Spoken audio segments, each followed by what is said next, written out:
အားလုံးမင်္ဂလာပါခင်ဗျာဒီနေ့မှာတော့ရန်ကုန်မန္တလေး highway လမ်းကြားမှာတောကြီးကမ်းများကြောင်းရန်ကုန်မြို့မှာလိန်နီးမျိုးစုံပြင်လိန်စားနေတဲ့သူတော်လိန်မောင်ရှိအကြောင်းနယ်လဲပြီးပြည်သူတွေကိုလိန်ညာရောင်းနေတဲ့ကြောက်ချင်နဲ့မွေးနိုင်ကမုံကြောင်းတို့ကိုတကယ်ဖြစ်ရမှန်ဇလန့်အဖြစ်တင်ဆက်သွားမှာဖြစ်ပါတယ်ခင်ဗျာစာရေးသူများကိုလည်းဒီနေရာကနေရိုသေလွှဲချစွာဖြင့်ခါရဝပြုအပ်ပါတယ်ခင်ဗျာပေးကြသူအနေနဲ့စိုက်နှစ်သက်ရာကိုရွေးချယ်နားဆင်နိုင်မှုတော့လေအောက်မှာတိုက်စတန်နေထည့်ပေးထားပါတယ်ခင်ဗျာဒါဆိုရင်ကျွန်တော်ရဲ့ဇလန်းလေးကိုနားဆင်ခံစားအားပေးကြပါဦးခင်ဗျာရန်ကုန်မန္တလေး highway လမ်းမပေါ်ကခိုးဆိုးလူနိုင်တောကြီးကမ်းများကောင်တာသပွဲပေါ်ရှိတယ်လီဖုန်းမဲမဲကလေးမှာဆူရှာရှာအတန်ရည်ဟိလာပါတယ်ဟုတ်ကဲ့ခင်ဗျာပြောပါရှမ်းပြည်နယ်ကားဂိတ်ကပါခင်ဗျာဘော်ရီတစ်ဖက်မှာလေတံများရောထွေးလျက်ရှိပြီးစကားပြောတဲ့မသေးတကွယ်တရှင်းရှင်းနဲ့ကြားနေရပါတယ်ခက်ကြဲကြဲလေးအော်ပြောပြပါခင်ဗျာအော်ဟုတ်ကဲ့ညဉ့်ညံကဘသူအော်သိပြီဈေးမြောက်ဖက်အာထကအကြောင်းတရားနာလေးကစီစက်မို့လားအော်ဥက္ကလာကြီးလားပြောပါခင်ဗျ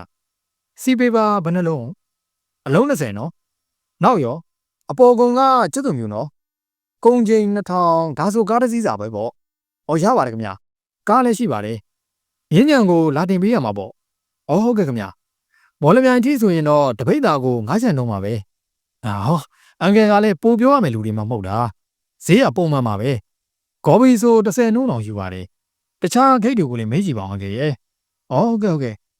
ခုမနေ့10နာရီဆိုတော့ကားကိုကျွန်တော်ဘယ်ချိန်တော့အန်ကယ်စီကိုလွှတ်ပေးရမလဲဗျဟုတ်ကဲ့ကားနံပါတ်လား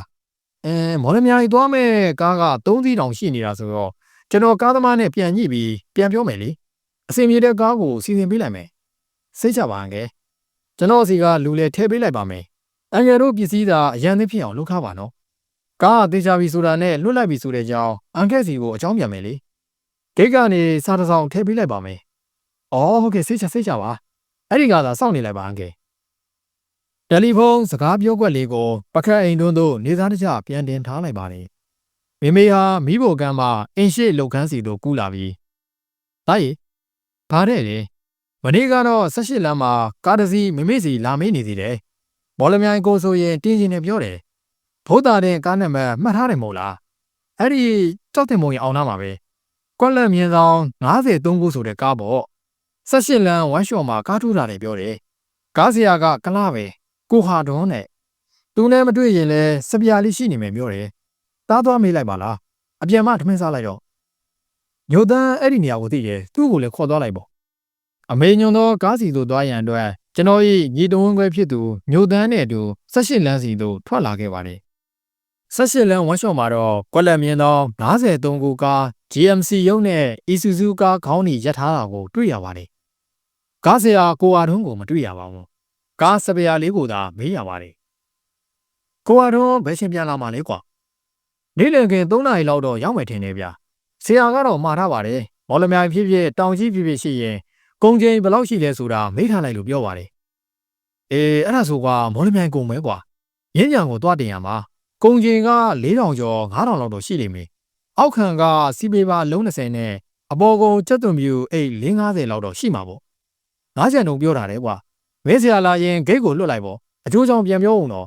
မင်းတို့မသေးကြဘူးဆိုရင်တခြားကားနဲ့စီစဉ်လိုက်အောင်တော်လေအချိန်မမီပဲဖြစ်နေမှာဆိုလို့ကွာစိတ်ချပါကိုကျွန်တော်လာပြောမယ်လေမနေ့ကတည်းအကိုအမေစီဆရာမလို့လာပြောထားတာပဲအကိုဂိတ်ကသာစောင့်နေပါဟုတ်ပြီလား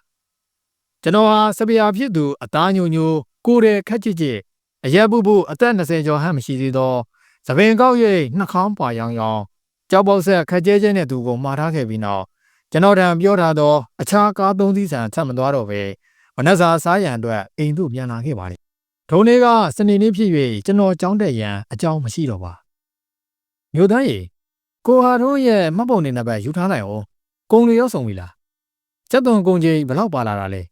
တအိတ်ကိုအချိန်30ဆိုတော့အိမ်90က1500စီပေပါကအလုံး20က2000စုစုပေါင်းကုန်ကြီး3500ဆိုတော့အားလုံးကားက18500မှာ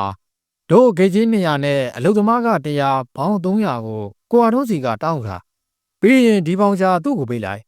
ဘောလမြိုင်မှာကုန်ချမဲ့နေရက်လိပ်စာနဲ့စာရေးကိုလည်းတခါတည်းထည့်ပေးလိုက်အောင်ဟုတ်ပြီလား မေမေကတူဖြစ်သူညိုတန်းကိုလုံရမိအလိုများကိုတစ်ခုချင်းစီအစီအစဉ်တကျမှားကြားနေပါတယ်ညိုတန်းကဒေါ်လီတန်ကိုဟာထွန်းညာဘက်လက်ကောက်နာကနေလက်ပြက်နေတာဗျကားမောင်းတာကတော့ကျွမ်းသလားမမေးနဲ့စီအာတိုင်းကိုကင်တာလက်ကောင်းတဲ့သူတွေထက်တောင်မှပိုင်သေးစေဗျကျွန်တော်တို့ညောင်မင်းသားမှာပဲထမင်းစားခဲ့တယ်ဟိုမှာကုံတွေကအစင်သင့်မယ်ဥကလာကြီးကလည်းမော်လမြိုင်ကိုစားရတဲ့ပေးလိုက်သေးတယ်အဲ့ဒီစားကိုလည်းကိုဟာထွန်းနဲ့ပဲထည့်ပေးလိုက်တယ်ဗျဩအေးအဲ့ဆိုလည်းပြီးတာပဲလေထမင်းခူးတာပြီမင်းကိုလည်းကျောင်းကနေပြန်လာကန်နီးပြီမင်းကိုကြီးတို့ဟင်းတက်တက်ဖယ်ထားလိုက်အောင်တော့ပဲဦးကဒေဝတဲ့ကဟာအကုန်မဲတော့ဦးစံတုံးကိုလည်းတခါတည်းမင်းတို့နဲ့ပေါင်းစားခိုင်းလိုက်တော့မေမေကညိုတန်းကိုမှာပြီးနောက်နာတာရှိယောဂဖြစ်နေတော့ဖေဖေအားစေးတိုက်ရန်အရင်ပေါ်တက်သူတက်သွားပါတော့တယ်ဟုတ်ကဲ့ပြောပါခင်ဗျာမန္တလေးကပါဩမြင်းကြံကဟုတ်လားဟုတ်အငယ်တို့ကုန်တွေတင်ထားတဲ့ကားထွက်သွားတာအဲ့ဒီကကုန်တင်ပြီးဒီကိုပြန်လာပြီးနောက်ရမှာထွက်သွားပါတယ်ခင်ဗျာဟာအငယ်လည်းခုမှကားထွက်တာ9ရက်ပဲရှိသေးတာပဲဒီနေ့လောက်မှရောက်မှာပေါ့တခုတော့ရှိတာပေါ့လေကားများလမ်းမှာတခုခုဖောက်နေရင်တော့တရက်နှစ်ရက်တော့နောက်ကျတတ်ပါတယ်အငယ်ဟောစိတ်ချပါကျွန်တော်မော်လမြိုင်ကိုလှမ်းမိပေးပါမယ်အငယ်ကိုဟာတော့ထပ်သွားစီမှာယနေ့ထိဆိုလျင်6ရက်မြောက်ဖြစ်တော့လေမော်လမြိုင်တို့မရောက်သေးဒါကြောင့်ဥက္ကလာမဂိတ်တို့လှမ်းမိခြင်းသာဖြစ်ပါတယ်တခါတရံကာယံမသိလျင်ကားတစုံတရာချိုးရင်းသွားခဲ့လျင်တရက်တန်နှစ်ရက်တန်ရောက်တဲ့စီတက်နောက်ကျတတ်စမြဲဟိုင်ဝေးလမ်းခရီးရာပုံသေးမှန်းတက်ရမရပါဘူးအမေကိုဟာတော့မော်လမြိုင်မရောက်သေးဘူးလမ်းမှာဘာတွေဖြစ်နေလဲတော့မသိဘူးနော်ကားများတစ်ခုခုဖြစ်နေလားအရင်တစ်ခေါက်ကကိုစိန်ထွန်းတို့က7တော့9တို့ကာဘူကြီးကတော့မောင်းသလားမမေးနဲ့3ညအိတ်4ရက်နဲ့ရောက်သွားတာအခုဘယ်မှာများသွားဖောင်နေလဲမသိဘူးနောက်1ရက်2ရက်နေလို့မှမရောက်သေးဘူးဆိုရင်တော့မော်လမြိုင်ဂိတ်တွေကိုမေးကြည့်ရမယ်မေလမ်းမှာတွေးကြစလားလို့ဘာဖြစ်နေတာလဲသိရအောင်စုံစမ်းကြည့်ရမယ်ကျွန်တော်ဤစိတ်မှာကိုဟာထွန်းရဲ့ကားဟာလမ်းမှာတစ်ခုခုဖြစ်နေလောက်ပြီဟုသိနေတော့လေအကြာခဏဆိုသလိုပင်ရောက်ရမိရက်တဲ့နောက်ကျပြီးရောက်တဲ့စမြင်မို့စိုးရိမ်ပူပန်စိတ်ကတော့မရှိပါဘူးကိုဟာထွန်းကားပေါ်မှာအခြေအနေရရက်ကိုသိနေတယ်လို့ပင်ဖြစ်နေပါတယ်ယခုတွေ့ကြည့်တော့ကိုဟာထွန်းရဲ့ကားဟာမန္တလေးမှထွက်ခဲ့သည်မှာရက်20စီးတိုင်းတော့လဲမော်လမြိုင်တို့ရောက်ရှိသွားခြင်းမရှိသေးပါဘူးလမ်းတစ်လျှောက်ကားပြန်များတွေးမိလို့တွေးမိညာမေးတော့လဲဘာအကြောင်းမှထူးမလာပဲပြဿနာကစပြီလေမြင်းကြံမှာကုံပိုင်ရှင်ကဂိတ်ကိုတရားစွဲပါတော့တယ်ဂိမ်းမှာလည်းကိုဟာတွန်းကိုအမှုဖွင့်ရပါတော့တယ်လောလောဆယ်တွင်တရားခံကိုဟာတွန်းကိုဘယ်စီဘယ်ဝဲရောက်နေသည်ကိုတော့မသိရပါဘူးစဉ်းစားစရာကကားတစ်စီးလုံးကိုတော့အဲ့တခုထဲ၌ခောက်ထဲတူဝတ်၍မရနိုင်ပါဘူးထိုကားပေါ်မှာပါသောကိုမြစီရဲ့တန်ဖိုးကမသေးလားအနည်းဆုံး2သိန်းလောက်တန်သဖြင့်ကိုဟာတွန်းတယောက်အပိုင်ပေါက်ထုသွားပြီလားဟိုင်ဝေးလမ်းပေါ်မှာတောကြီးကန်းတို့ပြန်နေကြပါပြီကိုဟာတွန်းကိုကျွန်တော်မမြင်ဘူးပါဘူးသူရဲ့ပုံပန်းတရံကိုမြည်ဖြစ်သူရဲ့ပြောရဆိုလျင်အရံမောင်းထောင်မောင်းရှိပြီးအသားညုံမဲ၍သပင်များကောက်ကွေးနေခြင်းနေသူဖြစ်ပြီးသွားများမှာကွမ်းကြီးများတက်နေ၍မြစ်သေးနေခြင်းနေသူဖြစ်ပါတယ်မျက်ခုံးမွေးတန်ကဲထူကဲသူမျက်လုံးရောင်တောက်ပြီးမတိမတာကလေးဆွေနေသူနာရံပေါ်လုံးရိပ်အဖျားကွေးနေသူကြောက်ပေါက်စာကလေးများတဲတဲမြပါကမေယိုကား၍မျက်နှာအတွင်း4000ဆက်ဆက်ကြရှိနေပြီးသူရဲ့ထူးခြားဆုံးကညာဘက်လက်ကောက်မှနေ၍တိတိရရက်ပြတ်တောက်နေသည့်လက်ပြက်ဟာတွင်ဖြစ်ပါတယ်သူရဲ့မှတ်ပုံတွေအရပျော်ဝဲဖြစ်ချောင်းသိရတာကြောင့်ကျွန်တော်ဟာဖော်မပါပဲကျောင်းမှာခွင့်ရက်စီယူ၍ကိုဟာတွန်းရဲ့နောက်ကိုခြေရာခံထွက်ခဲ့ပါတယ်တော်ကြီးကန်းတိုက်မျိုးဘဲချောင်းမှာလိုက်ဆုံးမလဲပြင်းနေအောင်ပေါ့တော်ကြီးကန်းမဲပြီပြောပွဲမှာကိုဟာတွန်းရှိမနေတော့ပါလွန်ခဲ့သော15နှစ်ခန့်ကပင်ထွက်ခွာသွားပြီဖြစ်ကြောင်းသိရပါတယ်ကျွန်တော်အကြံအိုက်ပါတော့တယ်ဘယ်သို့ဆက်ရမည်မသိမန္တလေးသို့ပြန်ရတော့မည်လားကားစီရန်လွယ်လွယ်ကူကူဖြစ်စီရန်အတွက်ရုပ်ဝင်ဘိန်းဝင်ကောက်ခံသည့်နေရာရှိရင်လေးရဲထံကူညီတောင်းရမှာစကားစမိပြောလိုက်သောအခါ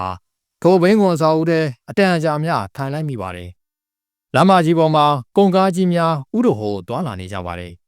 တောင်မသည်မြောက်မသည်တောင်မကြာခဏဆိုသလိုကုန်းစီအပြေးအမောက်နဲ့စင်ဟိုင်းကြီးတစ်ကောင်နဲ့အီပဲ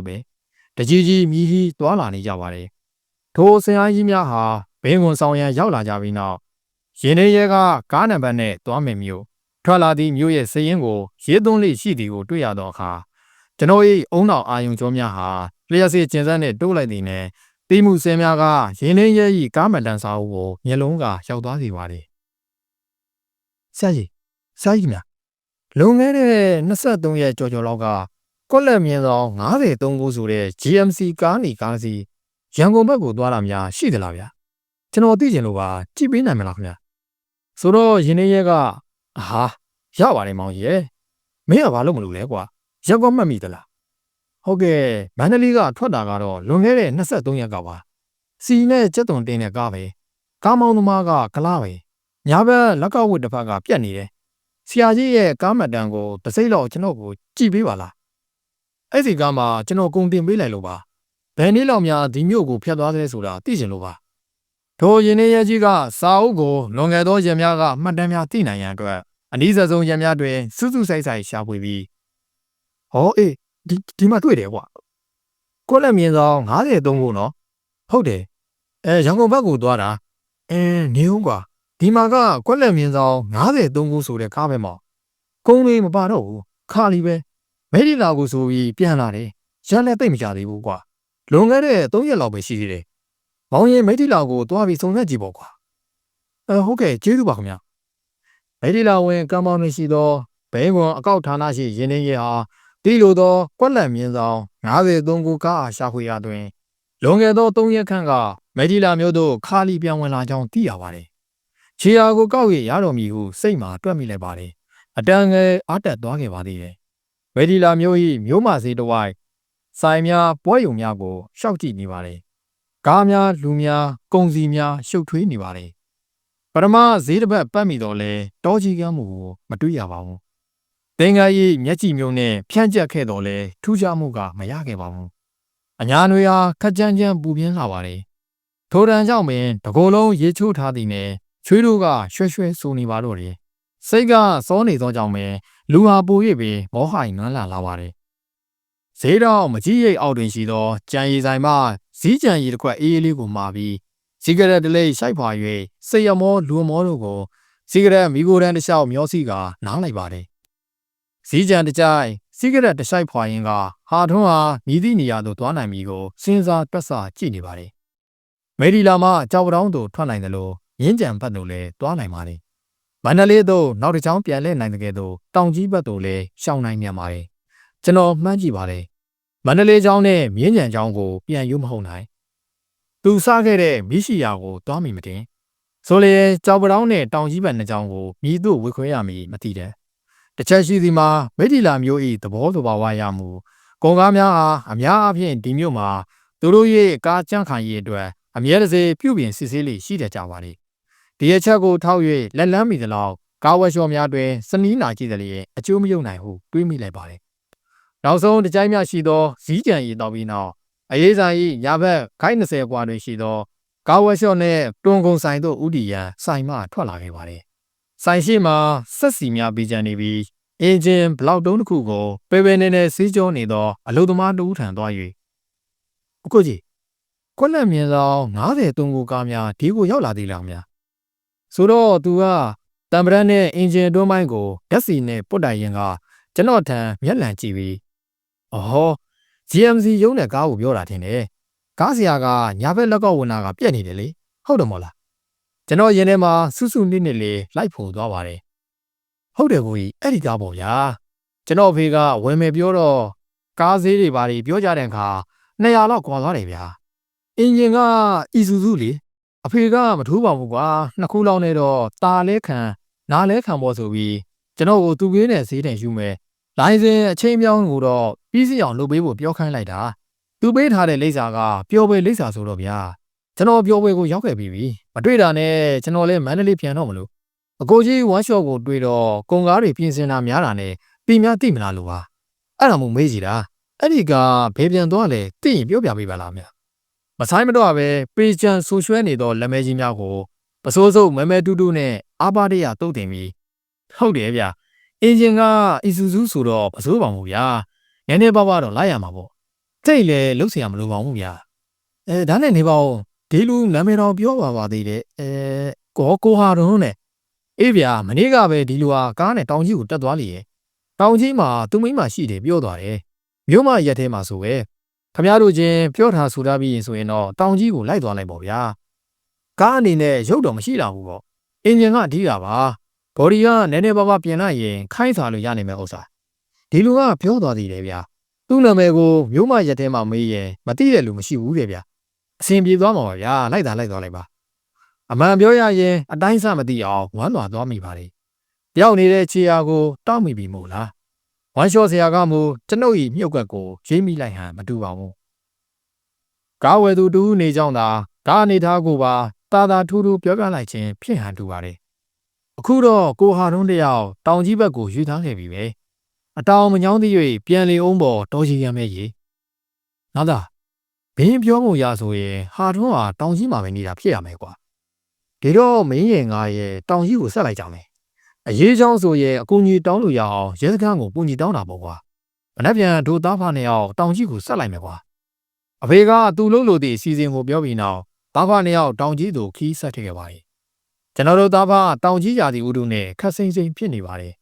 ခရိုင်ရိုင်းအေးနေသောတောင်ကြီးဟာကျွန်တော်တို့၏အတွင်းဘူကိုမလွှမ်းခြုံနိုင်သေးပါတောင်ကြီးမျိုးမစခန်း၏အနီးတွင်ရှိသောမေဂျူဟိုတယ်တွင်တဲခိုပြီးမျိုးမရက်ကအတွင်းသားဖားနေအောင်ရှောက်၍စနီးနာကြပါသည်ရောက်သည့်နေ့နောက်ရက်မှာတော့မျိုးမရက်ကွက်အတွင်းအနှံ့မရောက်ခဲ့ပါဘူးကိုရဆိုင်အချို့ကိုမေးကြည့်တော့အခါခဝါဝါဖြစ်နေကြပါတယ်နောက်တစ်နေ့တွင်အဖေကိုမခေါ်တော့ပဲကျွန်တော်တို့လည်းလမ်းလျှောက်၍ဘိုးချုပ်ကြီးကိုရှိသောပန်းခြံမှာအနောက်ဘက်သို့ရှောက်ခဲ့ရာတောင်ဆောင်တောင်ကြီးတရားတစ်ခုကိုဖျက်လိုက်စဉ်တောင်ကပန်းခြံဝင်းတစ်ခု၌ကောလက်မြင်းဆောင်93ကိုကားဘော်ဒီအခွန်ကိုရုတ်တရက်အမှတ်မထင်တွေ့လိုက်ပြီးပါတယ်အစပထမကိုယ်တိုင်ပင်မယုံမကြည်ဖြစ်လိုက်ပါသေးတယ်ထိုကားကိုအိမ်မက်ထဲတွင်တည်ဆောင်ခဲ့ရသည့်ညာပေါင်းများစွာကိုကျွန်တော်ကောင်းကောင်းမှတ်မိနေပါတယ်ဒိုကားဘော်ဒီကိုတွေ့ရသောခြံဝင်းကိုအသေးချာမှတ်သား၍အဖေကိုပြောပြလိုက်ပါလေကောလက်မြင်းဆောင်93ကိုကားဘော်ဒီကိုချပြီးငါမြင်းဆောင်63333နံပါတ်တက်ထားသောထိုကားမှာဂုံစီပြည့်နှင့်ရန်ကုန်သို့ထွက်ခွာမိဖြစ်ကြောင်းသိရပါတယ်ကျွန်တော်တို့ဟာမေဂျူတွင်3ရက်မြောက်၌အဖေစုံစမ်းခဲ့သော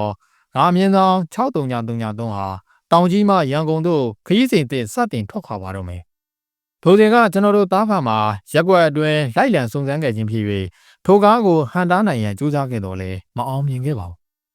ဒါကြောင့်ကျွန်တော်တို့ဟာမန္တလေးသို့အလျင်အမြန်ပြန်ဆင်းလာခဲ့ကြပါတော့တယ်မန္တလေးရောက်မှသာကျွန်တော်တို့တိုင်ချက်ဖွင့်လာသောအရှိမြောက်မြို့နယ်ယခုချမ်းရေးသားစဉ်မြို့နယ်ရှိအမတ်ရှိရဲစခန်းသို့တုတ်ချေတင်ရပါတော့တယ်ကျွန်တော်တို့ဖွင့်လာသောအမှုဟာစစ်ဆေးသောရဲရာရှိဥက္ကမောင်လက်ထံရရှိသောသတင်းချက်လာများကိုပေးပြီးနောက်ညီဖြစ်သူညိုတန်းတဲ့အတူရဲရာရှိတို့ဟာရန်ကုန်သို့ဆက်လက်လိုက်သွားကြပါတော့တယ်ဘလောက်ထိများပြေးနိုင်အောင်မလဲတောကြီးရန်ကြီးရန်ကုန်မြို့သို့ရဲရာရှိရောက်ပြီးသောအခါငါအမြင့်ဆုံး63333ကားဟာဘော်လမြိုင်သို့ထွက်ခွာရန်စင်အိုဒန်လမ်း၌ကုန်များတင်နေစဉ်မှာပင်ဟာတွန်းကိုလက်ရဖမ်းဆီးနိုင်ခဲ့ပြီးမန္တလေးသို့ပြန်လည်ခေါ်ဆောင်လာခဲ့ပါတယ်လက်ပြဟာတွန်းကိုစစ်ဆေးလိုက်တဲ့အခါမှာတော့ယခုကဲ့သို့ကုန်ကားဖြင့်ကုန်တင်ပြီးနောက်လမ်းတစ်လျှောက်မှာရောင်းချစားခဲ့ဒီမှာယခုအချိန်ပါဆိုလျင်9ကြိမ်မြောက်ခဲ့ပြီးယခုမှသာဖမ်းဆီးခံခဲ့ရခြင်းဖြစ်ကြောင်းဟာတွန်းဖွံ့ပြောမှသာသိရှိပွင့်ရခဲ့ပါတော့တယ်ဘလို့ပဲဖြစ်ဖြစ်ကျွန်တော်ဟာဤမှုခင်းကိုတောင်သာဘဝ၌ခွင့်ရရှိယူရင်းလိုက်ခဲ့ရချို့နှက်ခဲ့ပါတယ်ယခုတော့ရန်ကုန်မန္တလေးဟိုင်ဝေးလမ်းကြားမှာတော်ကြီးကမ်းများတစားစားအော်မြင်နိုင်တော့မည်မဟုတ်တော့ပါဟုတ်ကဲ့ဒါလေးကတော့စာရေးသူဆရာမောင်တန်းဦးမကွေးရေးသားထားတဲ့ရန်ကုန်မန္တလေးဟိုင်ဝေးလမ်းကြားကတော်ကြီးကမ်းများဆိုတဲ့စာအုပ်လေးကိုစာဆုံးဖတ်ပြတင်ဆက်ပေးရတာဖြစ်ပါတယ်ခင်ဗျာနောက်ထပ်တင်ဆက်ပေးမှာကတော့စာရေးသူခင်မောင်ထွန်းလမ်းမတော်ရေးသားထားတဲ့သူတော်လေးမောင်ချစ်ဆိုတဲ့အကြောင်းလေးကိုဖတ်ပြတင်ဆက်သွားမှာဖြစ်ပါတယ်ခင်ဗျာသူတော်လေးမောင်ချစ်ကျွန်တော်ကလူလိမ်မှာဝန်ခံပါတယ်လူတွေကိုကျွန်တော်လိမ်တာကျွန်တော်မှာအပြစ်ရှိပါတယ်ဒါကိုကျွန်တော်မငြင်းလို့ပါဘူးကျွန်တော်တခုတော့ပြောချင်ပါတယ်လိန်နဲ့ကျွန်တော်မှာတယ်အပြစ်ရှိသလားကျွန်တော်ထင်တယ်လေလူတိုင်းဟာအပြစ်မကင်းကြဘူးကံ၅ပါးကိုလုံးအောင်ထိန်းနိုင်တဲ့သူကရှားသားပဲကျွန်တော်လည်းလူသားတွေကလူတစ်ယောက်ပဲကံ၅ပါးဘယ်ထိန်းနိုင်ပါလဲကျွန်တော်ကလူလိန်နဲ့ညာတဲ့ဆိုကြတဲ့ကမှုသာဝါဒခံချိုးပေါက်ပြီးသားဆိုတာကျွန်တော်သိပါတယ်ဒါကြောင့်ညစဉ်အိပ်ယာဝင်ရင်ဖះရှိခိုးပရိစိတ်အမျှဝေတတ္တဝါတွေကိုကုသိုလ်တရားပွားများအောင်လမ်းညွှန်တဲ့ကုသိုလ်အလုပ်တွေနဲ့မုသာဝါဒကံရဲ့ပြစ်ဒဏ်ကကြည်အောင်ကြိုးစားပြီးပြန်ဖြေရပါတယ်လူတွေเจ้าကတော့မပြောချင်ပါဘူးဒါပေမဲ့သိကျင်လို့လာမေးကြတော့လေကျွန်တော်အကြောင်းလောက်ပဲပြောပြရစီ ကျွန်တော်နဲ့ပတ်သက်ခဲ့တဲ့လူတွေထဲမှာဆိုရင်ယာရူတိုးကျင်တဲ့လူတွေအမှုဖြစ်နေလို့အမှုကလွတ်အောင်လုပ်ချင်တဲ့လူတွေဇီဝရေးတိုးတက်ချင်လူတွေသားသမီးစာမိုးဝဲအောင်စီချင်တဲ့သူတွေအသက်ရှင်ရှင်နေချင်တဲ့လူတွေဟိုးစုံလို့ပါပဲလူတစ်ခုပူမှုရတဲ့ဆယ်ဂရီဆိုတာလူပေါ့အဲ့ဒီတဲကထူးထူးခြားခြားအများနဲ့မတူတဲ့တယောက်ချောင်းကိုရင်ဖွင့်ပြောချင်ပါတယ်နာမည်ပြောရင်သိကြမလားပဲကြီးမင်းနွယ်လေရုပ်ရှင်မင်းသမီးလည်းမဟုတ်ပါဘူးစတူဒီယိုတေးသံရှင်ထင်လို့လားမထင်လိုက်နဲ့မှားလိမ့်မယ်စာရေးဆရာမလားဝေးပါသေးရဲ့ရှင်းရှင်းပြောပါမယ်ကြီးမင်းနွယ်ဆိုတာတထေးပါလေသူယောက်ျားကိုကြည်မောင်လေဒီလူကငကိုကတထေးမဟုတ်ပါဘူးကြေးရတက်ထဲကပဲကြီးမင်းနွယ်နဲ့ရမှသူလဲချမ်းသာသွားတာဒါပေမဲ့ဒီလူကပညာတော့တက်ပါတယ်သူ့နာမည်နောက်မှာဘွဲတွေတတိကြီးပဲလူကတော့တော်ပါတယ်ဒါပေမဲ့လူကောင်းတော့မဟုတ်ဘူးကြီးမင်းနွယ်လားဘလောက်ချမ်းသာတယ်ဆိုတာသူကိုယ်တိုင်တော့မပြောနိုင်ဘူးပြောရင်ယုံနိုင်စရာမရှိဘူးအဲ့ရော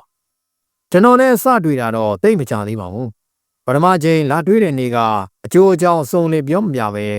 သူယောက်ျားအတွက်ရရလှုပ်ပေးဖို့ပြောလို့လှုပ်ပေးခဲ့ပါတယ်သူပြန်သွားပြီးသူ့အကြောင်းတွေကိုတပည့်တွေကတဆင့်စုံစမ်းခိုင်းတော့သူတို့အိမ်တော်ရဲ့အကြောင်းတွေတော်တော်ပဲကြိုသိခဲ့ရပါတယ်နောက်တစ်ခါရောက်လာတော့သမီးနာမည်ကြီးမီနွယ်နော်တွေ့ဒီချင်းသူအံ့ဩလောက်မဲ့သူ့နာမည်ကိုစီးမိလိုက်ပါတယ်အံ့ဩဝမ်းသာဖြစ်သွားတဲ့သူ့အတွင်းမနှောဟာ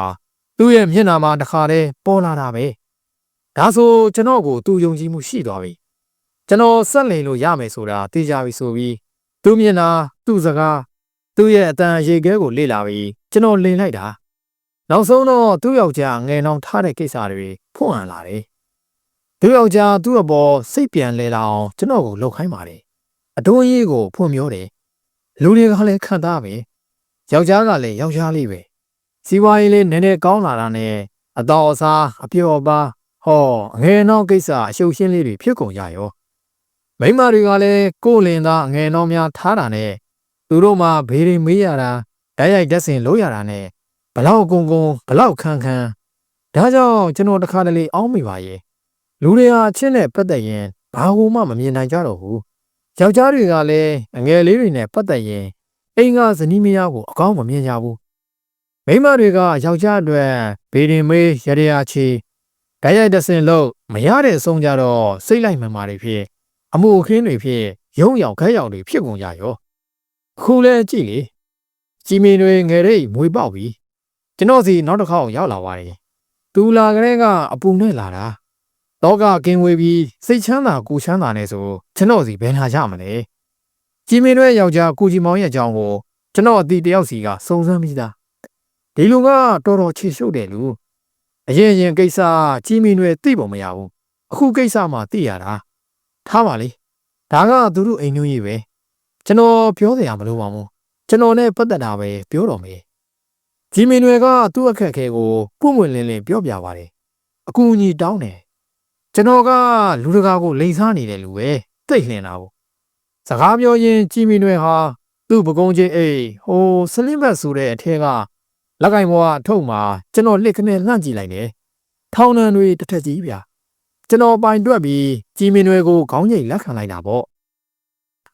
ဓာတ်ရိုက်ဓာတ်စင်ရရချေစရိတ်1000ကျပ်လောက်တော့သေးစားနေပြီပဲခတ်တာကကျွန်တော်လောဘကိုမတတ်နိုင်ဘူးလေဒီတော့အကြံဖန်လုပ်ပြီပေါ့ကျွန်တော်အိတ်ခမ်းထဲဝင်ပြန်ထွက်လာပြီးကြီးမင်းတွေကိုအယုံသွင်းမချပါဘူးကျွန်တော်စင်တဲ့အကွက်ထဲကိုဝင်လာတာပဲမယုံမရှိနဲ့မိမဆိုတာယုံတာများတယ်အခုလဲကြည့်လေသမီးကတာမန်မျိုးရိုးတွေကမဟုတ်ပဲကို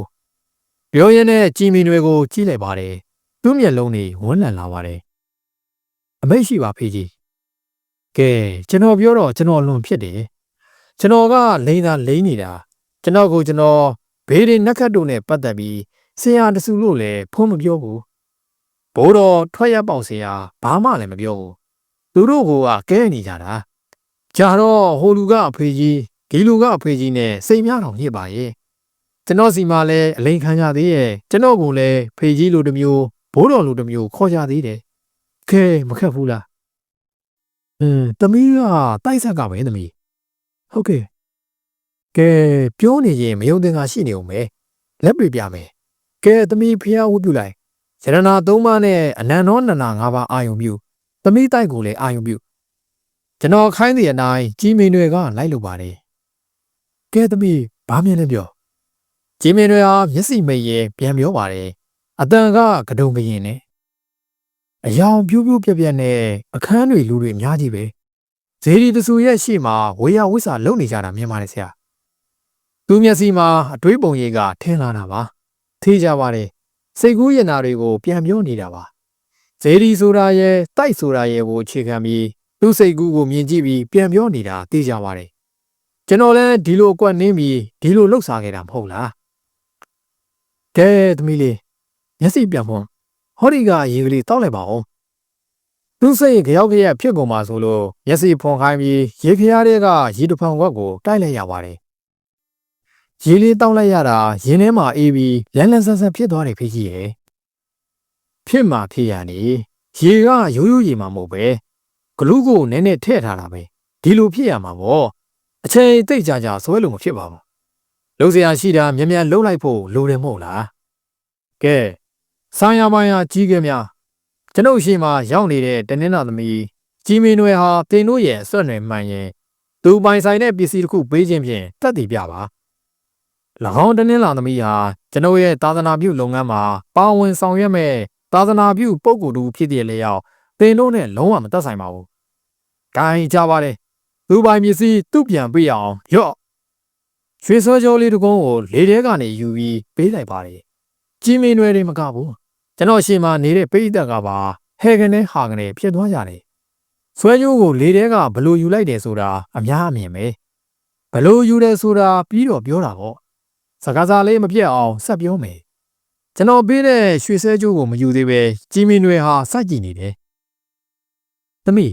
သမီးယူလေဒါသမီးရဲ့ပစ္စည်းမှန်တယ်မဟုတ်လားဒီမေးခွန်းကိုလည်းသူမဖြေဘူးတွေ့တွေ့ကြီးစိုက်ကြည့်နေပါတယ်ဆွဲကြိုးကရွှေစစ်ပါရွှေမ14ပဲကြီးအယောင်တင်ထားတော့ဝင့်လန်နေတာပေါ့ငါးမူသားနည်းနည်းရော့မယ်တရွေလားရွေးတချမ်းလားပဲမိတ်တော်မိတ်နေပြီရွှေဆိုတော့ဘသူမဆိုလိုချင်တာပေါ့ဘလောက်ချမ်းသာတဲ့သူဖြစ်ဖြစ်ရွှေဆိုမလိုချင်ပဲရှိပါမလဲယူလေသမီးရဲ့ပြောသူရှာကြည့်ပါဦးသမီးပစ္စည်းဟုတ်တယ်မို့လားပြောဆိုဆိုနဲ့ရွှေဆွဲကြိုးကိုကြီးမင်းရဲ့လက်ထဲကိုထည့်ပေးလိုက်ပါတယ်ဘာမှပြန်မပြောဘဲကြီးမင်းတွေဟာဆွဲကြိုးကိုစိုက်ကြည့်နေရကကတုံကရင်ဖြစ်လာပုံရပါတယ်မျက်ရည်တွေဝိုင်းလာပြီးကျွန်တော်ကိုမော့ကြည့်ပါတယ်သမီးပစ္စည်းစစ်တယ်မို့လားနှုတ်ခမ်းလေးခါဟာဖွင့်လာပါတယ်ပြီးမှခေါင်းကိုညှိနေဆိုုံလေးဟင်းပြပါတယ်ဆွဲကြိုးကိုကျွန်တော်စီပြန်ပေးပါတယ်မပေးနဲ့လေသမီးကိုတိုက်ကပေးတဲ့ပစ္စည်းပဲသမီးယူပါကျွန်တော်လဲစွန့်ပြီးပြောလိုက်ရတာရွှေဘုံသာလမ်းရွှေဆိုင်မှာကျွန်တော်ဝယ်တော့က8000ကျပ်ပေးရတာဒါပေမဲ့မရှုံးပါဘူးအဲ့ဒီနေ့ကငွေကျပ်3သိန်းကြော့သွားတယ်နောက်ရရချေတဲ့နေ့က2000ဝယ်နောက်တစ်ခါ3,600ခြုံပြောရရင်တော့ကျွန်တော်မြတ်လိုက်ပါတယ်နောက်ထပ်ငွေထွက်လာနိုင်တဲ့လူဆိုရင်ဒီလိုပဲတန်ဖိုးရှိတဲ့ပစ္စည်းနဲ့မျှော်ပြီးယူရတယ်ဒါမှယုံကြည်ကြတာပေါ့ကျွန်တော်လည်းတင်ထားတဲ့ဘေးဒင်ရရာပညာမတောက်တစ်ခေါက်နဲ့လက်လက်ပညာကို3နှစ်တိတိသင်ပြီးမှရန်ကုန်ကိုဆင်းလာတော့ပညာမျိုးစုံပြပြီးလင်ခဲ့ပါတယ်ဒါကြောင့်ကျွန်တော်အကြောင်းနာမည်ကြီးလာတော့တယ်သိမကြပါဘူးကျွန်တော်စီကိုလူ3ယောက်ရောက်လာပါတယ်သူတို့3ယောက်ကမှုခင်းဖော်ထုတ်ရမှာနာမည်ကြီးတဲ့ရဲအရာရှိတွေဆိုတာကျွန်တော်ကြားမှုပါတယ်အဲ့ဒီ3ယောက်ဟာကျွန်တော်ရှေ့ရောက်တော့ဖျားစင်ကိုကြည့်ပြီးဝိအရင်ပြုတ်ကြပါတယ်ကျွန်တော်နည်းနည်းတော့တုံလုံးမိပါတယ်ဒီ3ယောက်ဟာဖះတရားကိုပေါ့ပေါ့ဆာဆာမထားပါလားဆိုတာလေ့လာမိတယ်ဖះအလုံးတရားအလုံးလုပ်တဲ့လူချင်းလူတော်မှကျွန်တော်ကလူလေသူတော်ကောင်းကျင့်စဉ်ကိုကျင့်ရင်လိန်ညာနေတဲ့လူဒါကြောင့်ကျွန်တော်ကိုအဲ့ဒီလူ3ယောက်ကနာမည်ပေးထားတယ်လို့သိရပါတယ်သူတော်လိန်မောင်ချေတဲ့အဲ့ဒီလူ3ယောက်ဟာဘသူလဲဆိုတာသိမှာပါအခုကျွန်တော်ကိုစစ်နေတဲ့ရန်ကုန်တိုင်းရဲတပ်ဖွဲ့ကဒူရဲမှုဥခင်မောင်မောင်ရဲ့ဒူရဲမှုဦးမြင့်ဦးရဲ့ဒူရဲမှုဦးစောထွန်းရဲ့ပေါ့လူတွေကိုတေချာမမြင်ဘူးပေမဲ့အဲ့ဒီအရာရှိ3ယောက်ရဲ့နာမည်တွေကိုကြားမှုပြီးသားပါဒါပေမဲ့မျက်နှာချင်းဆိုင်တွေ့တော့လဲဘယ်တက်နိုင်မှာမလဲဟန်ကိုဖို့ဆိုတာတတိဝင်လာပါတယ်ခိုင်စူစမ်းပါဦးဘာကူညီပေးရမလဲမျက်နာကိုအင်္ဂလိပ်မပြတ်အောင်ဂရုစိုက်ပြီးပြောလိုက်ပါတယ် ဦးမြင့်ဦးကကျွန်တော်ကိုစိတ်ဆက်ဆက်ကြည့်ပြီးအကဲခတ်နေပါတယ်။ဦးစောထွန်းကပြုံးစိစိအမူအရာနဲ့ကျွန်တော်ပြောတာကိုတလုံးချင်းနားထောင်နေပါတယ်။ဦးခင်မောင်မောင်ကဦးစောထွန်းကိုလက်ညှိုးညွှန်ပြရင်စကားစပြောပါတယ်။ဟော်ဒီဇော်ကြီးကရှေ့ရင်းနောက်ရည်လေးမေးရအောင်လာတာပါ။အထူးတော်ဘူးဆိုပြီးကျွန်တော်လည်းထိတ်တိုက်ဝင်လိုက်ပါတယ်။တင်ထားတဲ့ဗေဒပညာနဲ့အန်ရဲ့ရှိချောင်းဟောပြီးရတရားတွေပြောပေးလိုက်တယ်။အန်ဟောသွားမလားကျွန်တော်ကိုအထင်ကြီးသွားမလားလို့အကဲခတ်ပေမဲ့မထူးပါဘူး။သုံးယောက်စလုံးရဲ့မျက်နှာဟာအကဲခတ်လို့မရအောင်ဖြစ်နေပါတယ်။ဦးခင်မောင်မောင်ကကျွန်တော်တို့ကိုအဆောင်လေးပါလေးတောင်းပေးပါဦးလို့ပြောပါတယ်။ကျွန်တော်မလုပ်ရင်လည်းမရတော့ဘူး။ပြီးပြီးကြီးပညာပြရတော့မှာပေါ့။မေတ္တာစေတနာအပြည့်နဲ့အဆောင်လေးတွေပေးပါမယ်။အမောပြေစစ်လေးလေးစောက်လိုက်ပါဦး။မထင်မဲ့တဲ့အချိန်မှာကျွန်တော်တင်ထားတဲ့လေ့ကျင့်ထားတဲ့နည်းနဲ့အစွမ်းပြလိုက်ပါတယ်။ငါးသုံးလုံး International Secret ဘူလေထဲကနေပဲဖမ်းပြီးဧည့်ခံလိုက်ပါတယ်။ဘလို့လွတ်လိုက်တယ်ဆိုတာကိုတော့ပြီးရင်ပြောပါမယ်။သုံးယောက်စလုံးကျွန်တော်ကိုသတိပူမှုထားကြပြီးလေ့လာနေကြပြီဆိုတာသိပေမဲ့ဟန်မပြတ်အောင်ကျွန်တော်ကြိုးစားနေရပါတယ်။ဦးခင်မောင်မောင်ကငါးသုံးလုံးဘူးကိုလက်ခံပြီးဖွင့်ပါတယ်။ငါးသုံးလုံးစစ်ပါ။ဘိုးကျုပ်စေးနောက်ဘက်တန်းကျွန်တော်ဝယ်တောက်နေကြဆိုင်ကဝယ်ထားတာပဲ။ကျွန်တော်ကိုအမိမခံပဲကျွန်တော်ကသာစကားတွေမိကွန်းနေဇက်တိုက်ပြောဖို့အတွက်စလိုက်ပါတယ်။ရဲရာရှိတွေဆိုတော့ကိုခန့်ဆောင်လေးပါလေးထပ်ပေးရမှာပေါ့။ရဲရာရှိ၃ယောက်တယောက်ကိုတယောက်ကြည့်လိုက်ကြပါတယ်။သူတို့စကားမစားတဲ့အဆုံးကျွန်တော်ကပဲစရတာပေါ့။ကဲဦးခင်မောင်မောင်မယုံမသေးဟောဒီဒဇက်မိတ်အပြင်လမ်းပေါ်ကကြောက်ခဲသေးသေးလေးတစ်ခဲလောက်ကောက်လိုက်ပါလား။ဦးခင်မောင်မောင်ကအိမ်မော်ကဆင်းသွားပြီးခဏနေတော့ပြန်တက်လာပါတယ်။သူ့လက်ထဲမှာငရုတ်ကောင်းစီလောက်ကြောက်ခဲလေးတစ်လုံးပါလာပါတယ်။ဖះဝတ်ပြုတ်ပြီးအဲ့ဒီကြောက်ခဲကိုလက်ပွားပေါ်တင်ထားလိုက်ပါ။ကျွန်တော်ပြောသလိုပဲဦးခင်မောင်မောင်ဟာဖះကိုအရင်ဝတ်ပြုတ်လိုက်ပါတယ်။နောက်ညာဘက်လက်ပွားပေါ်မှာခုနကသူကောက်လာတဲ့လမ်းပေါ်ကစကြင်ကြောက်ခဲလေးကိုတင်ထားပါတယ်။ကျွန်တော်လည်းဘဲဘက်လက်ကသူ့လက်ကောက်ဝတ်ကိုကိုင်ညာဘက်ကလက်ငါးချောင်းနဲ့သူ့လက်ပွားတွေကစကြင်ကြောက်လေးကိုအယုတ်ဆောင်မှာငရုတ်သီးထောင်းတယ်လို့ဇက်နဲ့14-5ကလောက်ထည့်ထောင်းလိုက်ပါတယ်။ကဲပြန်ကြည့်ပါဦး။ဦးခင်မောင်မောင်လက်ထဲကစကြင်ကြောက်ကလေးမရှိတော့ပါဘူး။ကြောက်နီကလေးဖြစ်သွားပါတယ်။အားလုံးနည်းနည်းစီတော့အံ့အားတင်သွားကြမှာပါ။စကြင်ကြောက်ကနေကြောက်နီဖြစ်သွားတာ။ပြီးတော့ပြောတာပေါ့။အချိန်လေးရလာတော့ကြံတဲ့ပုံတို့ဦးကိုဘာပစ္စည်းအဆောင်ပေးတယ်ဆိုတာဆက်ပြောရအောင်။ဦးမြင့်ဦးကိုဒုတိယလူအနေနဲ့အရှိမရှိတဲ့ရနေခွင့်ရတဲ့ကရနေပကံတဝက်လောက်ငှက်ခိုင်းထားလိုက်ပါတယ်။သူ့ကိုလည်းဖះအာယုံပြုပြီးရနေပကံကိုအနားနားမှာကတ်ခိုင်းထားပြီးမျက်စိမှိတ်ခိုင်းထားပါတယ်။ဒုတိယအချိန်ကျွန်တော်ဆက်၍လင်းရပြန်ပါတယ်။ဗဇက်ကတူးကြရပွားစီစကားတွေရွက်ပြီးဦးမြင့်ဦးကိုရနေပကံနဲ့ကြည်ခိုင်းလိုက်ပါတယ်။ရှင်ဒီဝလီရုတ်တူလေးလက်မဝတ်ထထောင်သေးပါသေးတယ်။မသိရင်တော့အံ့ဩစရာပေါ့။ပြီးတော့ပြောပြမယ်လေ။သူတို့ကိုကျွန်တော်လိန်နေတာဒီပုံကိုယ်ကြီးသိပါတယ်။ဒါပေမဲ့လိန်နေတယ်ဆိုတာသိတာဘလို့လိန်နေတယ်ဆိုတာတော့သိကြပုံမရပါဘူး။ကျွန်တော်ကတော့လိမ့်လာနေကြသေးပါ။တယောက်ကိုတယောက်ကြည့်လိုက်ကျွန်တော်ကိုအကဲခတ်လိုက်နဲ့ကျွန်တော်လည်းမပိုင်တဲ့အလိန်ကြီးကိုမသုံးရတော့ဘူး။တယောက်နဲ့တယောက်လိန်ကြီးမထွက်အောင်လိန်နိုင်မှဖြစ်မယ်။ဒါမှလည်းကျွန်တော်ကိုတန်စရာကင်းမှာပေါ့။ကြံသေးတဲ့တယောက်ကဥစော်ထွန်းသူ့ကိုတမျိုးလင်းရမယ်။သူ့ကိုကြတော့ပစ္စည်းမပေးတော့ဘူး။သူကအသားဖြူတယ်။၃ယောက်ထဲမှာလည်းအသားရည်ကပါပါလာလာရှိဆုံး။သူ့ကိုကြည့်ပြန်တော့အင်ကြီးကဂျာခင်ဝတ်ထားပါတယ်။အလဲကရှက်အင်ကြီးထဲမှာစွတ်ကျဲပါမလာပါဘူး။ကျွန်တော်လင်ရမယ့်နီးကိုအစရှာရမယ်။နောက်ဆုံးကြတော့စွန့်စားရတာပဲ။သူ့ကိုကြောပိတ်ထိုင်ခိုင်းပြီးကြောကိုလက်ငါးချောင်းနဲ့ဖိပြီးခပ်ပြင်းပြင်းလေးထောက်လိုက်ပါတယ်။ကဲအင်ကြီးမှပြီးတငယ်ချင်းတွေကိုပြလိုက်ပါဦး။ဦးမြင့်ဦးနဲ့ဦးခင်မောင်မောင်ဟာဦးစောထွန်းရဲ့အင်ကြီးကိုလှမ်းပြီးကြည့်လိုက်ပါတယ်။ဦးစောထွန်းရဲ့ကြောပြင်မှာစာလုံးတရံစမတလုံးတင်နေတာကိုတွေ့ကြရပါတယ်။ကျွန်တော်ကိုကျင်းတတ်ကြမယ်မဟုတ်ဘူးဆိုတာကျွန်တော်လည်းသိပါတယ်။လိမ်မှန်သိရနဲ့ဘလို့လင်လိုက်တယ်ဆိုတာသူတို့အစရှာလို့မရဘူးလေ။ဒါတော့ဘယ်တက်နိုင်မလဲ။ကိုရေးကြုံတော့တက်လုံကောင်းကြစမြဲမဟုတ်လား။ပြီးပြီးလိမ်နိုင်မှတန်တရားကင်းကြမှာမဟုတ်လား။ဒီလူတွေကကျွန်တော်ကိုဖမ်းရင်ဖမ်းမဲ့လူတွေမဟုတ်လား။ဒါနဲ့ဟိုစကားဒီစကားပြောပြန်ကာနီးတော့သူတို့၃ယောက်စီးလာတဲ့ကားဟာဌာနဆိုင်ရာကပေးတဲ့ကားမဟုတ်တာကိုသတိရလိုက်မိပါတယ်။နံပါတ်ကအနီးအငှားကားလေးဖြစ်နိုင်တာပဲ။အငှားကားနဲ့လာကြတာလား ဟုတ်ကဲ့ပါဦးခင်မောင်မောင်ကပဲတွတ်တွတ်လက်လက်ဖြေပေးလိုက်ပါတယ်ကဲဒါဆိုကားကရှင်းမဲ့ပတ်စံတွေကတရွက်ခဏတော့ပြပါဦးစောထွန်းကအိတ်ကက်ထဲက900တန်တရွက်ကိုထုတ်ပြပါတယ်ကျွန်တော်ကလှမ်းယူပြီးဦးခင်မောင်မောင်ကိုပေးပြီးလက်ထဲမှာလုံးအောင်ခြိခိုင်းလိုက်ပါတယ်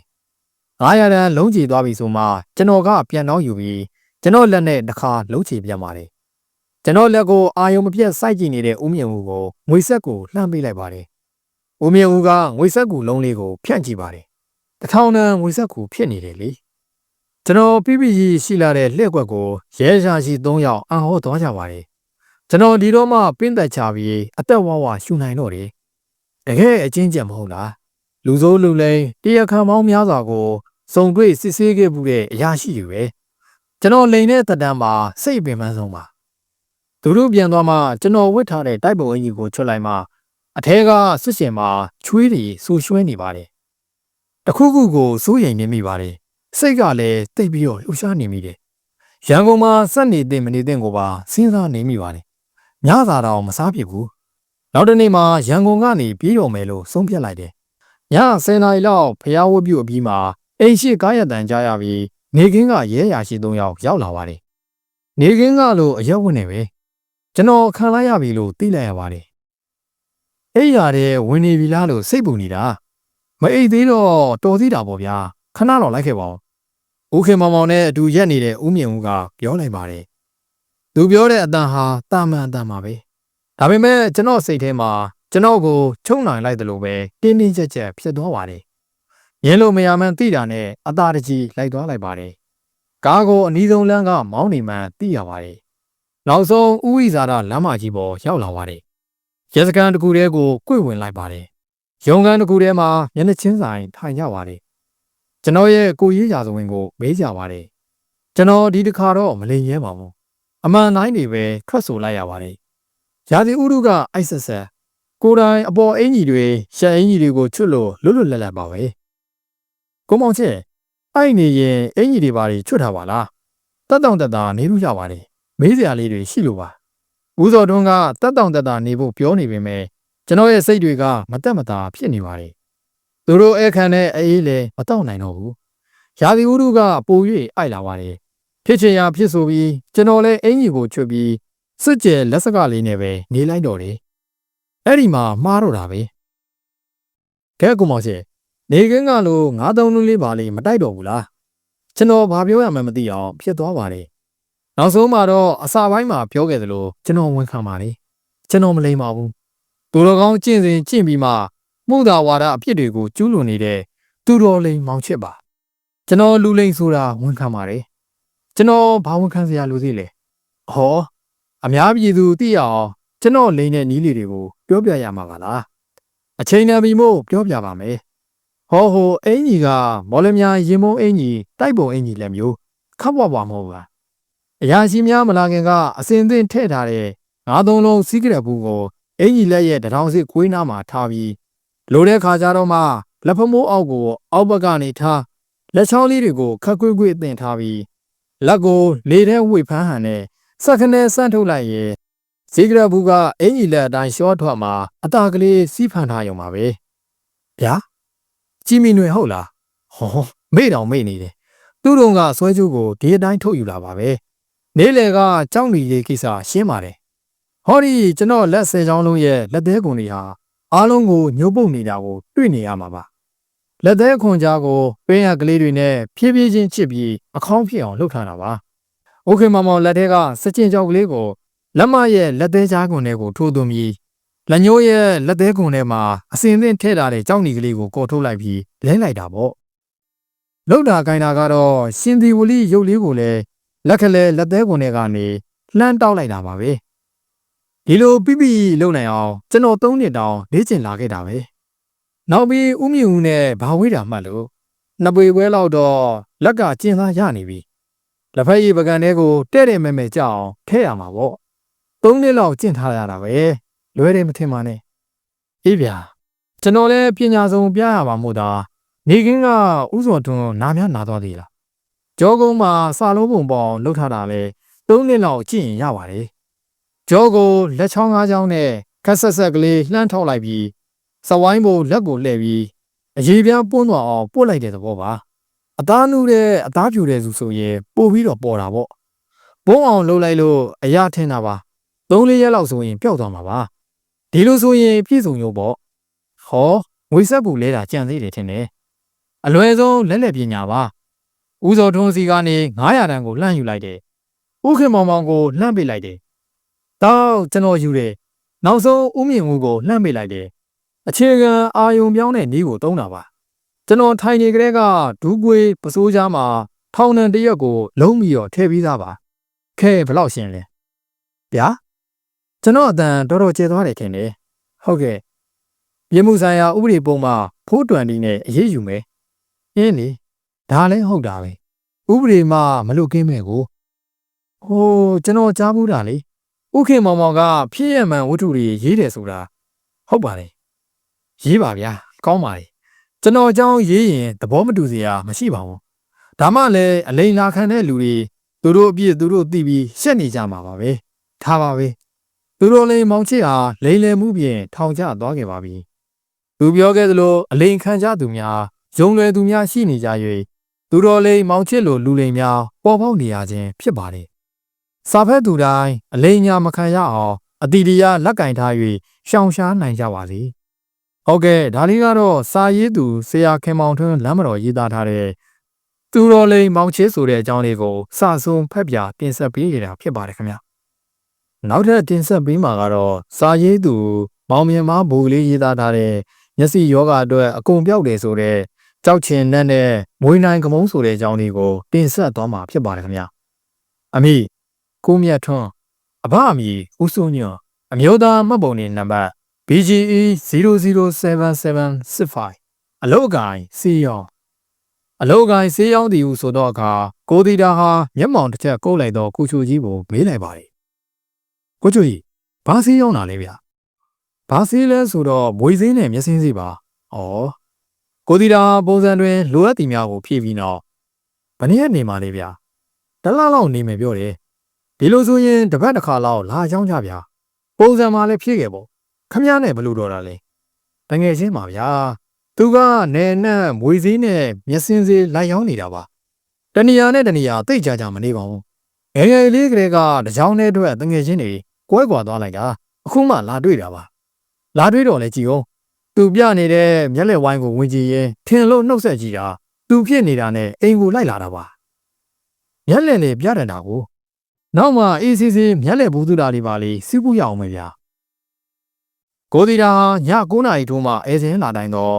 နိုင်ကျော်လောက်မှကိုချိုကြီးအဲစင်းကိုပုံစံတွင်ဖြည့်ပြီးရက်ွက်ရုံတို့ထွက်လာခဲ့ပါတယ်စနေနေ့တစ်နေ့တွင်ကိုတီတာဟာမြို့ထဲတွင်ဝယ်စရာကိစ္စလေးတစ်ခုရှိတာကြောင့်ရုံးမှနည်းနည်းစောကဆင်းလာခဲ့ပါတယ်ရုံးမှထွက်ရိပ်မြို့ထဲတွင်တပတ်ပတ်ပြီးနေထိုင်ရာရက်ွက်သို့ပြန်လာတော့အခါလန်ထိန်နာပလက်ဖောင်းတနေရာမှာ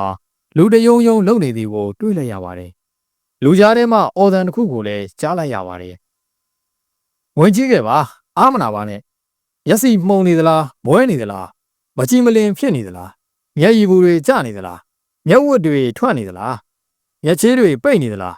မျက်စင်းတစ်ခါခတ်ယုံနဲ့တက်တာသွားစီရမယ်ဒါတမကစိုးနေတဲ့တိမ်သလားတွေမျက်စိအတွင်းဒဏ်ရာတန်ချက်တွေဖြစ်ပြီးဝရဝါဖြစ်နေတဲ့လူတွေတစ်ဖက်ကွယ်နေတဲ့လူတွေနှစ်ဖက်ကွယ်နေတဲ့လူတွေဒီကြောက်ရှင်နှက်ကိုရေးစိမ်ပြီးခတ်ကြည့်ပါတစ်ဖက်အတွင်းသိတာလာပါလိမ့်မယ်ကချင်ပြည်နယ်တောထဲတောင်ထဲမှာခက်ခက်ခဲရှာဖွေလာရတဲ့ကြောက်ရှင်နှက်ပါမမြင်ဘူးရင်ဟောဒီမှာကြည့်ထားကြပါမျက်စိဝေဒနာရှင်တွေအတွက်စေတနာရှိထားပြီးစေဝါဒါနာပြုပေးတာပါခင်ဗျာဒါပေမဲ့ကျွန်တော်တို့လည်းလူသားတွေပါအသက်နဲ့ခန္ဓာဆက်လက်တည်တဲ့နိုင်ရည်အတွက်အစာအာဟာရဖြည့်တင်းရပါတယ်ဒီကြောက်ရှင်နှက်ကိုရဖို့အတွက်ဝေကုံကြီးကြအပင်ပန်းဆင်းရဲခံပြီးကချင်ပြည်နယ်ထဲကိုတွားရောက်ရပါတယ်ဒါကြောင့်မို့ဝေဒနာရှင်တွေလည်းသုံးနိုင်အောင်ကျွန်တော်တို့အတွက်လည်းဝမ်းရေးကာမိအောင်တခုကိုအစိတ်နဲ့ရောင်းပါတယ်မများပါဘူးခင်ဗျာအစိတ်ထဲပါမျက်စိဝေဒနာရှင်တွေအတွက်တစ်ခါခက်ကြည့်ုံနဲ့ထူးခြားလာပါလိမ့်မယ်မျက်လည်းပြရင်ရောင်းနေတော့အဖွဲ့ဖြစ်ပါတယ်ကိုတီတာကြောက်ရှင်နဲ့ဆိုတော့ကြောင့်စဉ်းစားမိလိုက်ပါတယ်ကိုတီတာဟာရေဘူးရအပြင်တည်ထားနေမှာကြောက်ချင်ဆိုတာအဖြူရောင်ပဲဖြစ်ပါတယ်အနက်ရောင်ကရှားပါးတီဟုဆိုပါတယ်ရှိတီဟုကြားဘူးတော့လဲတခါမှမမြင်ဘူးအခုတော့ကြောက်ရှင်နဲ့ဆိုတာကိုလာတွေ့နေရပါတယ် ပြီးတော့ဆိုပါသေးတယ်ကချင်ပြည်နယ်ကရှာဖွေလာသောပစ္စည်းတဲ့ထူးထူးဆန်းဆန်းပါလားဈေးရောက်နေသောလူရဲ့လက်ထဲကမဲမဲတုံးလေးတွေကိုတွေ့နေရပါတယ်ကဲနောက်ထပ်ဆေးတစ်ခုကိုပြောပြလိုပါသေးတယ်ဒါကတော့ထူးထူးဆန်းဆန်းမဟုတ်ပါဘူးငွေဈေးပါပဲအခုလိုလူချင်းမွေးတို့နေထိုင်ရာရက်ကွက်ကြောင်ကြိုကြောင်ကြားတွေမှာရှိတဲ့ငွေစိုးငွေဟောက်တွေဟာလူတွေကိုမကြာခဏအန္တရာယ်ပြုတတ်ပါတယ်ဒီငွေစိုးတွေကိုကာဝယ်ဖို့အတွက်ငွေဈေးပါခင်ဗျာဟောဒီမှာလက်ပြပြပါမယ်ရက်နေသောလူတစ်ယောက်ကိုလက်ပြလိုက်ပါတယ်ထိုလူကပချုပ်ကြီးတစ်လုံးထဲမှာငွေတစ်ကောင်ကိုခေါင်းမှာကန်၍ဆွဲထုတ်လာပါတယ်လက်မောင်းလုံးလောက်ရှိသောငွေဟောက်ကြီးတစ်ကောင်ဖြစ်ပါတယ်မြေပြင်ပေါ်သို့ပြစ်ချလိုက်သည်နဲ့ငွေဟောက်ကြီးကပပြင်းထောင်၍ထလာပါတယ်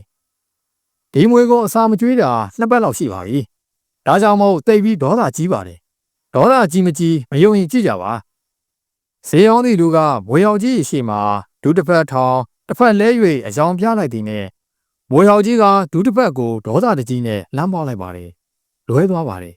ထိုလူကငွေကိုခေါင်းကနေဖမ်းကန်၍ပိဋကဘက်ကိုယူလာပါတယ်တချို့ကပြောကြတယ်ငွေကိုအစိတ်ထုတ်ထားလို့အဆွဲချိုးထားလို့တဲ့ဟောဒီမှာကြည့်ပါငွေကောင်းကိုကန်၍ပါဇက်ထဲမှဆွဲညစ်ပြလိုက်သည်နဲ့အဆွဲနှချောင်းကထွက်လာပါတယ်ဒီလိုငွေစိုးငွေရောက်တွေဟာနှစ်စဉ်လူပေါင်းမြောင်များစွာကိုသေချေပျက်စီးစေတဲ့အန္တရာယ်ကိုပေးနေပါတယ်ဒီအန္တရာယ်ကိုကာကွယ်ဖို့အတွက်မြမဆေးပင်စည်းမြစ်တွေကရှာဖွေထားတဲ့မွေနိုင်ကမုံဖြစ်ပါတယ်ဒီကမုံပင်ဟာအပွင့်နီနီကလေးတွေပွင့်ပါတယ်ဒီကမုံပင်ကိုယူလာဖို့မလွယ်ပါဘူးဒီမွေနိုင်ကမုံဟာဟောဒီလိုပိတ်စအနီလေးနဲ့ပတ်ထားမှသာလေရဲ့အစွမ်းထပ်ပါတယ်ပိတ်စအနီနဲ့ပတ်မထားရင်တော့ဘာမှအစွမ်းထပ်မှာမဟုတ်ပါဘူးပိတ်စအနီနဲ့မွေနိုင်ကမုံဟာဓာတ်တူနန်တူဆိုတဲ့သဘောပါလူချင်းမင်းများမယုံရင်ဟောဒီပိတ်စအနီကလေးကိုဖြည့်ပြီးဒီကမုံကိုထုတ်လိုက်ပါဟောဒီလက်ပွားပေါ်မှာတင်ပြီးစမ်းသပ်ပြပါမယ်ပိတ်စအနီတွေကအရာဝတ္ထုကိုထုတ်၍ဈေးရောင်းသူကလက်ဝါးထဲတွင်ထည့်ကအပြင်းခွက်နေသောမွေရဲ့ရှိမှလက်ဝါးကိုဖြန့်ပြလိုက်လုံနေပါတယ်မွေကလက်ဝါးကိုဒေါသတကြီးပေါက်ချလိုက်ပါတယ်အဆောင်မြန်ရည်သာတော်ပါတော့တယ်ကဲဒီတစ်ခါတော့ဒီစင်းမြစ်ကိုဟောဒီလိုပိတ်စအနီထဲမှာပြန်ထည့်လိုက်ပြီးဒီလိုလုပ်ပြပါမယ်ခင်ဗျစင်းမြစ်ကိုယူ၍ပိတ်စအနီတွင်ကြစ်ကြစ်ပေါအောင်ပြန်ထုတ်ကစင်းမြစ်ထဲထားသောပိတ်စအထုပ်ကိုလက်ဝါးထဲတွင်ထည့်၍မွေရှိတွင်ပြလိုက်ပါတယ်ဒေါကပပြင်းခွက်နေသောမွေဟာတစ်ဖက်သို့ခေါင်းလေထွက်သွားပါတယ်ခေါင်းလေနေသောဘက်ကိုလိုက်၍လက်ဝါးကိုထိုးပေးလိုက်ပါတယ်မွေကခေါင်းကျိုးကျသွားကမြေပေါ်တွင်ဝစ်ဆင်းသွားပါတယ်စောစောကလိုဒေါသတကြီးပေါက်ဖို့စိတ်ကူးပင်ထဲ့ဟန်မထူးကိုတီတာဟာဈေးရောက်နေသောသူရဲ့အာဝဇင်းရှင်မှုကြောင့်ကြောက်ချင်တဲ့တို့မွေနိုင်ကမုံတို့ကိုစိတ်ဝင်စားနေပါတယ်အထူးသဖြင့်ကြောက်ရှင်တဲ့ကိုတီတာပို၍စိတ်ဝင်စားနေပါတယ်ကြောက်ရှင်တဲ့ဟာတကယ်အမှန်ကန်ဖြစ်၍မျက်စိယောဂများကိုတကယ်ပျောက်ကင်းစေပါကကိုတီတာဝယ်ဖို့စိတ်ကူးမိပါတယ်ကိုတီတာမှာမျက်စိယောဂဆွဲကပ်နေတာမကြသည်စာများများဖက်စာများများရေးလျင်မျက်ရည်ဘူးများကျတတ်ပါတယ်မျက်ယူးများကိုက်တတ်ပါတယ်ဒါပေမဲ့ကြောက်ရှင်တဲ့တကယ်ဟုတ်မဟုတ်နဲ့မျက်စိယောဂပျောက်မပျောက်ကိုတီတာလမ်းလျှောက်လာရင်စဉ်းစားနေမိပါတယ်လမ်းဘေးမျက်လက်ဝိုင်းကဆေးဆိုတော့လေဂျုံရခက်မယုံရခက်တပတ်ခန့်ကြာသွားပါတယ်ကိုတီတာဟာရုံးကိစ္စအိမ်ကိစ္စလူမှုရေးကိစ္စများဖြင့်မျက်စိယောဂအကြောင်းသတိမိသွားပါရဲ့ညနေဘက်တွင်ကိုတီတာရဲ့မိတ်ဆွေကြီးကိုချိုကြီးရောက်လာပါတယ်အဲစင်းဆရာကြီးအော်ဟိုမျက်လက်ဆရာတွေလားမပြန်သေးဘူးလားဟုတ်တယ်ဆရာမပြန်သေးဘူးတပတ်တစ်ခါလာတိုင်းပါဆိုလို့လာတိုင်းတာပါအေးဗျာအခုမှသတိရတယ်ဟိုတနေ့ကရုံးကပြန်လာရင်ဈေးနားမှာမျက်စင်းစည်းနဲ့မွေစည်းရောင်းနေတာလေမျက်စင်းစည်းကကြောက်ရှင်နေဆိုလားအဲ့ဒီလူတွေလားဩဟုတ်တယ်ကြောက်ချင်နဲ့မွေနိုင်ကမုံရောင်းတဲ့လူတွေလေအဲ့ဒါဆိုရင်ကိုချိုကြီးကိုမေးရအောင်မေးဗျာခမည်းမိတ်ဆွေတွေရောင်းတဲ့ကြောက်ချင်တဲ့ကမျက်စိယောဂတကယ်ပြောက်ရလားဗျာကျွန်တော်မျက်စိမှာမျက်ရည်ဘူးတွေကြကြနေလို့စာများများဖက်ရင်မြေဦးတွေလည်းကြိုက်တယ်လို့ပါကိုချိုကြီးဘာမှမပြောငြိမ်နေပါတယ်ကိုတီတာကကိုချိုကြီးထံမှအဖြေကိုစောင့်နေပါတယ်ကိုချိုကြီးထံမှဘာသံမှထွက်မလားရုပ်ကိုကြီးဘာကိုင်းနေတာလဲဗျာခမရတို့စီကလက်ခမတောင်းပါဘူးရာပြောင်းမပြောက်ပဲသိကျင်တာပါထိုအခါမှကိုချိုကြီးထံမှတပ်ပြင်းချတဲ့နဲ့အတူစကားသံများထွက်လာပါတယ်အေးဗျာကိုတီတာမိမတော့လိမ်မနေရှင်တော့ပါဘူးဒါပေမဲ့ကိုတီတာကစာရေးဆရာဆိုတော့စာရေးပြီးတော့အထုပ်ဖြေမပြလိုက်ပါနဲ့တော့ကျွန်တော်တငယ်ချင်းတော်ကျွန်တော်ကိုအတော်ခဲလို့ပြောပြတာပါ ကိုစီတာဟာကိုချိုကြီးရဲ့စကားကြောင့်စိတ်ဝင်စားသွားပါတယ်အခုတည်းဒီတော့ကိုချိုကြီးရဲ့ဆိုလိုရင်းအဓိပ္ပာယ်ကိုသဘောမပေါက်သေးပါဘူးစိုးစမ်းမအောင်ဗျာခမရစကားကိုကျုပ်စိတ်ဝင်စားလာပဲဒီလိုပါကိုစီတာတကယ်တော့ကျွန်တော်တငယ်ချင်းရောင်းနေတဲ့မျက်စင်းစေးကြောက်ရှင်နဲ့မွေးနိုင်ကမုန်းဟာတကယ်မဟုတ်ပါဘူးအလိမ့်တွေပါဗျာဟုတ်တယ်အလိမ့်ညာတွေပါဒါပေမဲ့ဒီအလိမ့်တွေကိုကိုတီရာသိရင်ကိုတီရာစိတ်ထဲမှာပဲထားပါတခြားလူတွေမသိပါစေနဲ့စားရဲလည်းထဲမရေးပါဘူးလို့ဂရိပေးမလားကိုတီရာဟာစဉ်းစားနေပါတယ်ဂရိဆိုတာမျိုးကပေးပြီးလျင်ဖောက်ပြက်ပြီးမကောင်းဖောက်ပြက်ပါကလည်းအချင်းချင်းမျက်နှာဖြက်စရာဖြစ်လာနိုင်ပါတယ်အခုတော့ရှိပါတယ်ကိုတီရာအတွက်ဘုဒ္ဓဖြစ်နိုင်စရာတွေပါကောင်းပါမီဟုကိုတီရာတွေးနေမိပါရဲ့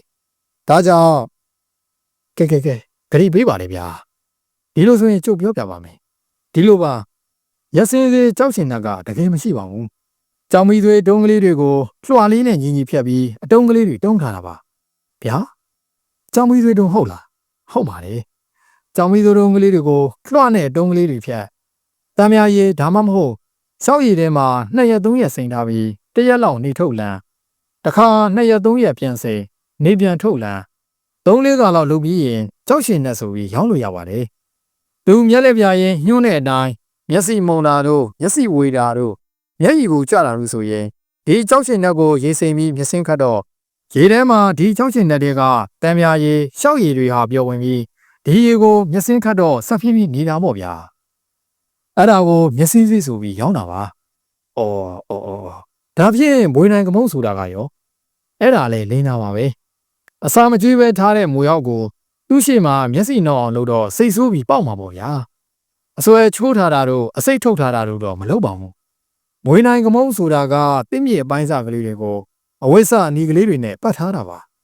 တကယ်တော့ဒါလည်းမျက်လက်ဆရာတွေရဲ့အာဘော်ရမွေးနိုင်ကမုန်းနဲ့ဝိဆနီယာဓာတ်တူနန်းတူဘာညာဆိုတာကလည်းအလိမ့်ညာတွေပါပဲမွေကအဝိဆကိုမြင်ရင်ခေါင်းမထောင်ရဲအောင်လေ့ကျင့်ပေးထားတာပါကိုစီတာလေ့ကျင့်ထားတာကဒီလိုပါမွေကိုအစာမကျွေးပဲ2ပတ်လောက်ထားလိုက်တယ်ထားပြီးတော့တနေ့မှာမွေကိုပချုပ်တဲကနေထုတ်ပြီးမွေနဲ့အလုံးထဲချောင်းချောင်းချီချီဝင်နိုင်တဲ့ဝါလုံးဒါမှမဟုတ်ပိုက်လုံးထဲကိုခေါင်းသွင်းထိုးထည့်လိုက်တယ်မွေကပိုက်လုံးထဲတိုင်းရှေ့ကနေဝင်ပြီးတစ်ဖက်ကိုခေါင်းထွက်သွားတာနဲ့အမိကနေဆွဲထားလိုက်တယ်မွေကပိုက်လုံးအတန်းနောက်ပြန်မထွက်နိုင်အောင်ခေါင်းကိုတစ်ဖက်ကနေဖိထားလိုက်တယ်နောက်မွေရဲ့မိကိုအက်ကလေးနဲ့ပေါက်လိုက်တဲ့အခါအစာငတ်ခံထားရတဲ့မွေဟာဒေါထလာပြီးခေါင်းကနေပပြင်းထောင်လာရောအဲ့ဒီတော့မှအကြီးပြောအောင်ပူဝေးထားတဲ့ဖျောင်းရည်ပူကိုအဝိဆနေတဲ့လောင်းထည့်ပြီးအဝိဆအနီတို့ကလေးကိုမွေရှိမှပြလိုက်တဲ့အခါဒေါထနေတဲ့မွေဟာအနီတို့ကလေးတွေကိုပေါက်ထည့်လိုက်တာပေါ့အဲ့ဒီခါကျတော့ဖျောင်းရည်ပူတဲ့အစွဲဝင်သွားတာနဲ့မွေဟာဖျောင်းမူလောင်တဲ့တံကိုမချိမဆန့်ခံရတာပေါ့ဗျာအဲ့ဒီလိုမွေမိကနေအနဲ့ထိုးဆွာလိုက်အဝိဆအနီထုတ်ကလေးပြလိုက်နဲ့မွေကပေါက်လိုက်နဲ့ကြာလာတော့ဖျောင်းမူခံထားရတဲ့မွေဟာအဝိဆနေမြင်မပေါက်ရဲတော့ဘူးအဲ့ဒီလိုတပတ်လောက်နေတိုင်းကျင်ပေးလိုက်ရင်မွေဟာအဝိဆနေကိုမြင်တာနဲ့စက်ကျူးကျသွားတော့တာပဲမွေနိုင်ကမုန်းမို့အဝိဆနေနဲ့ပတ်ပြီးဓာတ်တူနန်းတူဘာညာဆိုတာကတော့ဒီကွက်ထဲကိုဝင်အောင်မို့ကိုတည်ရရဲ့